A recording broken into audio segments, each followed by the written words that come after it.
Hello, അങ്ങനെ നമ്മുടെ നോമ്പെല്ലാം കഴിഞ്ഞിട്ട് നമുക്ക് പെരുന്നാൾ എത്തിയിരിക്കുകയാണ്. അപ്പോൾ നമ്മൾ ആദ്യം തന്നെ പെരുന്നാൾ രാവിലേക്കുള്ള ഫുഡിന് വെളുത്തുള്ളി, ചെറിയ ഉള്ളി അങ്ങനത്തെ കാര്യങ്ങളെല്ലാം ഇവിടെ റെഡി ആയിക്കൊണ്ടിരിക്കുകയാണ്.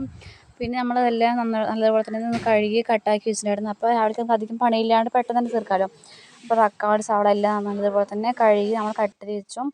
പിന്നെ അമ്മേൻ്റെ കയ്യിൽ നമുക്കറിയുന്നത് പോലെ ഒന്ന് മൈലാഞ്ചി തട്ടിക്കൂട്ടി ഇട്ട് കൊടുത്തു. അതുപോലെ ഞാനും ഒന്ന് മൈലാഞ്ചി എല്ലാം ഇട്ടിട്ട് നമ്മളങ്ങനെ സെറ്റായി. അങ്ങനെ അൽഹംദുലില്ലാ നമ്മുടെ ഈദും മുബാറക്കായി. രാവിലെ എണീറ്റും അങ്ങനെ രാവിലെ അമ്മയോട് ഞാൻ റെഡിയാക്കി എടുത്തിരിക്കുകയാണ് കേട്ടോ. റെഡിയാക്കി എടുത്ത ആളിതാ നല്ലതുപോലെ മുല്ലപ്പൂവൊക്കെ വെച്ച് ആൾ സുന്ദരിക്കുട്ടിയായിരിക്കുകയാണ്. നമുക്ക് രാവിലെ കഴിക്കാനായിട്ട് ദോശ, അതുപോലെ തന്നെ നമ്മൾ കായച്ചാറായിരുന്നു, മട്ടൻ കുറുമ കായച്ചാറായിരുന്നു. പിന്നെ ഞങ്ങൾ പെട്ടെന്ന് വർക്കലയിൽ പോയി നോക്കിയപ്പോൾ അവിടെ വർക്കലയിൽ വന്നിട്ട് നോക്കി അമ്മയോട് നിൽക്കുന്നുണ്ട്. അതുപോലെ തന്നെ ഇവിടെ ഉമ്മ ബിരിയാണിക്കായിട്ട് ഇവിടെ എല്ലാം സെറ്റായിക്കൊണ്ടിരിക്കുന്നു. മട്ടൻ ബിരിയാണി ആയിരുന്നു. ആ മസാല എല്ലാം സെറ്റാക്കിയിട്ട് നമ്മൾ ബിരിയാണി എല്ലാം അടുപ്പത്താക്കി.